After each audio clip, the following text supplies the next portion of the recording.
Welcome back to my YouTube family. मी भारती तुम्हा सर्वांचं स्वागत करते भारती नर्सिंग क्लासमध्ये. तर आजच्या क्लासमध्ये आपण बघणार आहे अध्यापनाची तत्वे, टीचिंग ऑफ प्रिन्सिपल्स. हा question research management JNM third इयरचा क्वेश्चन आहे. तसेच हा 15 मार्क्ससाठी विचारण्यात येते. अध्यापनाची तत्वे IMP क्वेश्चन आहे आणि खूप वेळा येऊन गेलेला पण आहे, त्याच्यामुळे चांगलं लक्ष द्या. आणि जर व्हिडिओ सुरू करण्याआधी जर चॅनलवरती नवीन असाल तर प्लीज आपल्या मराठी चॅनलला सबस्क्राईब करा आणि अशाच नवीन नवीन व्हिडिओसाठी बेल आयकन घंटीलासुद्धा प्रेस करा. आणि व्हिडिओ शेवटपर्यंत नक्की बघा. व्हिडिओ आवडल्यास चॅनलला सबस्क्राईब करायला विसरू नका.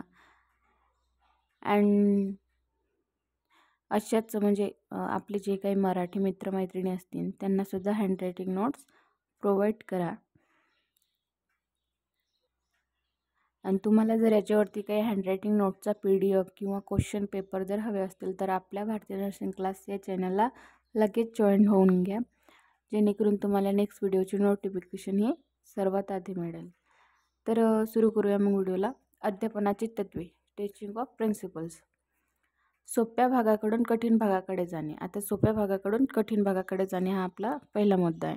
तर सोपा भाग म्हणजेच एखादा विषय आपल्याला तो शिकवण्यास सोपा येईल किंवा त्या भागात तो आपल्याला समजून घेऊन दुसऱ्या भागाकडे कठीण भागाकडे वळणे, म्हणजे सोप्या भागाकडून कठीण भागाकडे वळणे.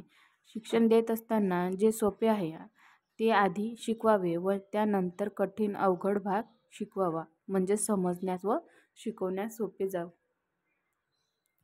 तर शिक्षण देत असताना म्हणजे जे सोपी आहे, एखादा विषय आपल्याला शिकवण्यासाठी सोपा जात असेल तर आपण तो आधी घ्यायला पाहिजे, म्हणजेच की आणि जे आपल्याला अवघड जात असेल तो आपण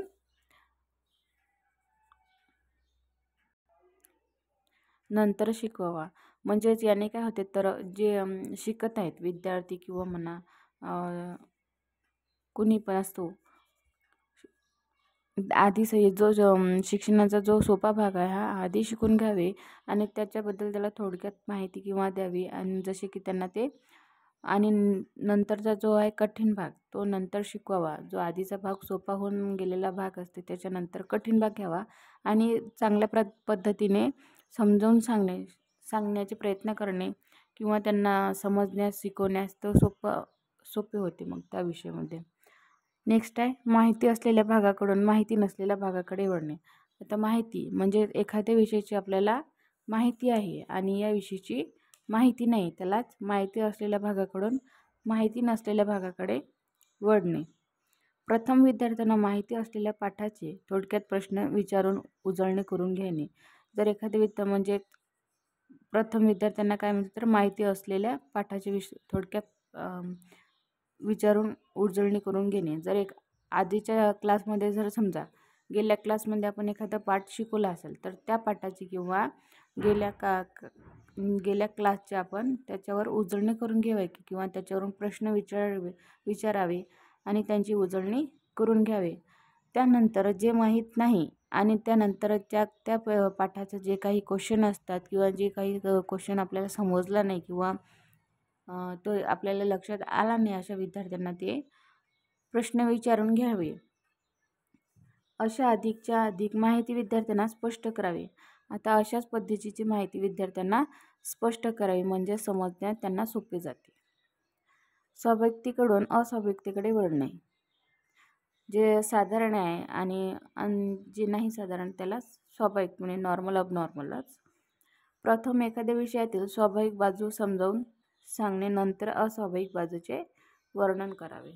आता एखादी बाजू म्हणजे जे स्वाभाविक साधारण नॉर्मल आहे ती समजून सांगणे आणि नंतर अस्वाभाविक भागाचे वर्णन करावे. सरावातून शिक्षण. आता सरावातून शिक्षण कसं होतं तर विद्यार्थ्यांमध्ये कौशल्य निर्मिती होण्याकरिता कृती करून दाखवावी. आता विद्यार्थ्यांच्या बुद्धीमध्ये कौशल्य निर्मिती होण्याकरिता काय एखादी कृती करून दाखवावे, म्हणजेच एखादा सराव पेपर किंवा त्याच्यावर आधी आपण सराव घेतलेला पाहिजे. कोणत्याही गोष्टीचा सराव झाल्यास विद्यार्थ्याच्या बुद्धिमत्तेमध्ये त्याचा भर पडतो आणि चांगल्या पद्धतीची कौशल्य निर्मिती प्राप्त होते व त्यांच्याकडून त्या कृतीचा सराव करून घेतल्यामुळे चांगल्या प्रकारे ज्ञान आत्मसात होतं. बरोबर आहे. आणि त्यांच्याकडून त्या पद्धतीचा सराव करून घेतल्यास त्यांच्या चांगल्या प्रकारे ज्ञान आत्मसात होते. त्यांना चांगल्या प्रकारे ज्ञान आत्मसात होते. नेक्स्ट आहे सहकार्य तत्व. सहकार्याचे तत्व. आता सहकार्याचे तत्व म्हणजे पाठ शिकवताना एकाच पद्धतीला धरून न राहता त्यामध्ये बदल करण्यास वाव असावा. आता एखाद्या शिक्षक काय करतात तर पाठ शिकवताना एक पद्धतीनं धरून राहतात. असं न करता त्यामध्ये बदल करण्यास वाव असावा. तसेच काही अडचणी असल्यास त्यास तोंड देण्याची पूर्ण तयारी असावी. उदाहरणार्थ PPTद्वारे संगणकाच्या आधारे पाठ द्यायचा आणि संगणक सुरू होत नाही OHPचा वापर करावा म्हणजेच पाठाचा उद्देश पूर्ण होईल. शिकविताना विद्यार्थी व इतर तज्ज्ञांचा सहभाग घ्यावा. आता सहकार्याचे तत्व म्हणजे पाठ शिकवताना काय करतात विद्यार्थी तर एकाच पद्धतीला धरून न राहता म्हणजे आपण एकच टॉपिक असतो तो वारंवार त्याच पद्धतीला ते शिकवत असतात. अशा पद्धतीचा वापर न करता त्याच्यामध्ये बदल करावा किंवा संगणकाचा वापर करावा. अशा वेगवेगळ्या साहित्याचा वापर करून सहकार्याचे तत्व शिकवताना विद्यार्थी व इतर तज्ज्ञांचा त्याच्यामध्ये सहभाग असावा. आता निर्मिती तत्व. शिक्षकांनी विद्यार्थ्यांमध्ये निर्मिती उत्पादन क्षमता वाढवावी. आता शिक्षकांनी काय करावे तर विद्यार्थ्यांमध्ये निर्मिती तत्व उत्पादनाची क्षमता वाढवावी व ते क्रिएटिव्ह लर्न होण्यास प्रयत्न करावे आणि ते क्रिएटिव्ह असावे आणि त्यास लर्न होण्यास प्रयत्न करावे. विद्यार्थ्यांना प्रोजेक्ट मॉडेल तयार करण्यास सांगावे. विद्यार्थ्यांना काय करावे निर्मिती तत्व म्हणजे त्यांना एखादा प्रोजेक्ट करून आणण्यास सांगावे किंवा मॉडेल तयार करून एखाद्या गोष्टीचं मॉडेल तयार करून आणण्यास सांगावे. उदाहरण देणे किंवा समजून सांगणे. परिणामकारकता वाढवणे म्हणजे एक्सप्लेनेशन उदाहरणासह स्पष्टीकरण दिल्यास विद्यार्थ्यांना लवकर समजून येते. आता उदाहरण एखाद्या प्रश्नाचं जर आपण त्यांना उदाहरणार्थ एक्सप्लेन करून सांगितलं तर अशा प्रकारे त्या गोष्टीचं पूर्णपणे विश्लेषण किंवा स्पष्टीकरण करून विद्यार्थ्यांच्या जास्तीत जास्त लवकरात लक्षात येते.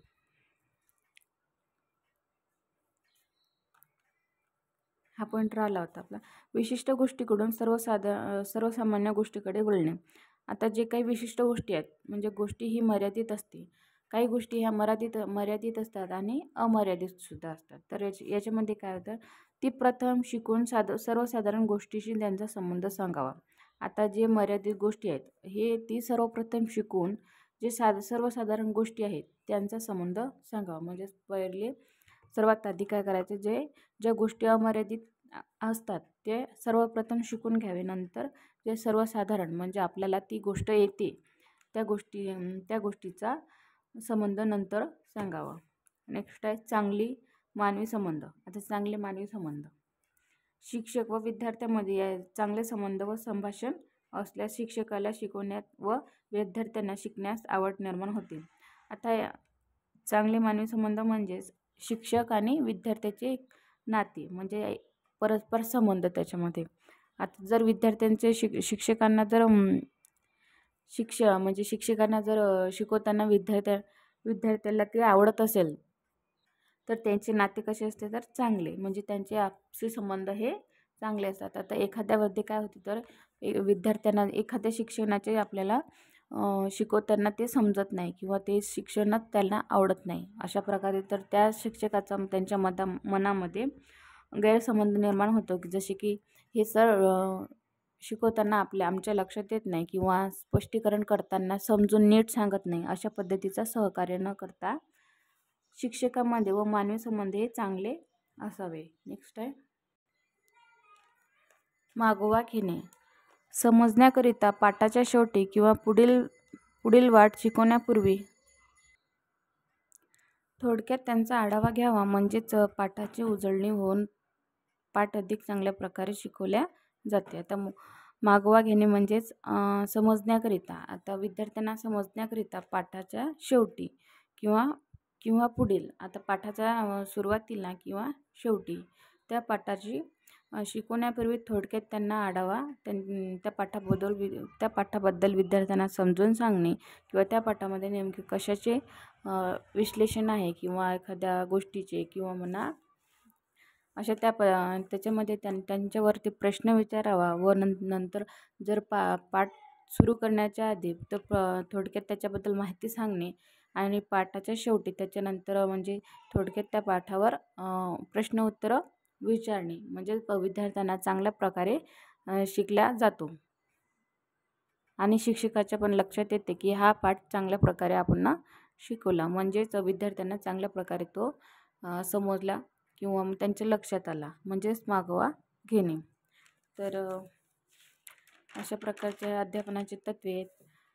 तर व्हिडिओ आवडल्यास लाईक करा आणि व्हिडिओ शेवटपर्यंत नक्की बघा आणि व्हिडिओला भरपूर लाईक करत जावा प्लीज आणि व्हिडिओला जास्तीत जास्त शेअर करा. तसेच आपण याच्यानंतरच्या व्हिडिओमध्ये काही रिसर्च मॅनेजमेंटचे म्हणजेच जे महत्त्वाचे क्वेश्चन आहेत ते याच्यानंतर लगेच सुरू करूया. तोपर्यंत बाय.